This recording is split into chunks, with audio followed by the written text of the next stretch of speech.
یا شیر علی صاحب نشب روایت فرمایلی دی زمونگ نبی حضرت محترم پا مبارک خلدا اوی علامت را نزدیش د قیامت یدا پنزلس خصلتو نبا پیداشی او پر حلاک بشی زما خستا امت صحاب ورد اوی درب دوستا مونگا پوها کڑا پورا پا حقیقت یا پاک رسول اویل اول خبر دادا سرکاری مال بگنی خپل ملکیت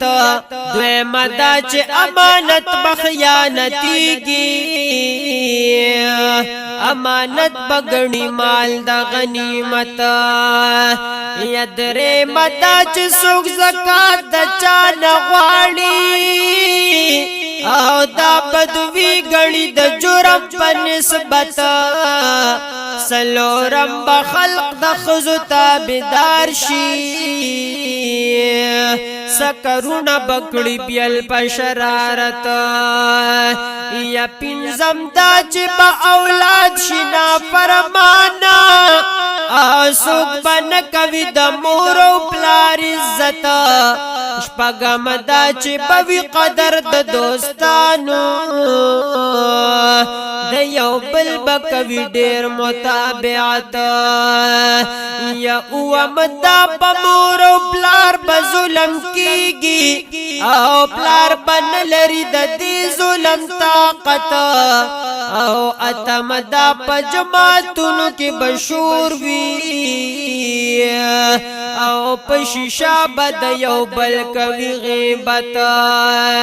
او نحم دا رزیل سڑے دا قام لیڈر شی او وی خوشحال دا خپل قام پا شرارت او لسم دا چی ہر سڑے دا خپل ویری دا بدماش سڑی کوي قدر و عزت یو لسم چی دا نشی سمر شیان دی او خکلاو بپری کوي عیش و عشرت او دو لسم بموسیقی دا سی رواج شی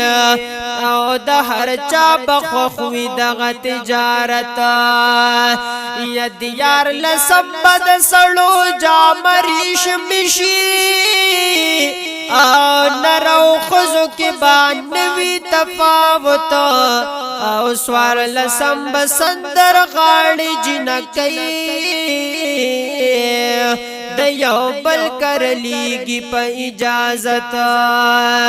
یا پین لسم بدغ خلق دا سوائی او پخوانی زمون تیر شوی دی غلط او چه هر کل دا خبری را پیدا شی الہی عذاب بشی پر مسلط یا بوی باد سر یا بسیلابوی او یا بسخت زلزلوی دہیبت او یا پبل شکل عذاب پر نازل شی او را بشی پدغ خلق و مصیبت یا ترمیز شریف کی دغ حوالتا او کدی شکوی اگورا باب الساعت او کسوک فکر اکڑی حغن خانی دی نپچا کشت حیا او نغیرت یا دا حلالو دا حرام تمیز نشتا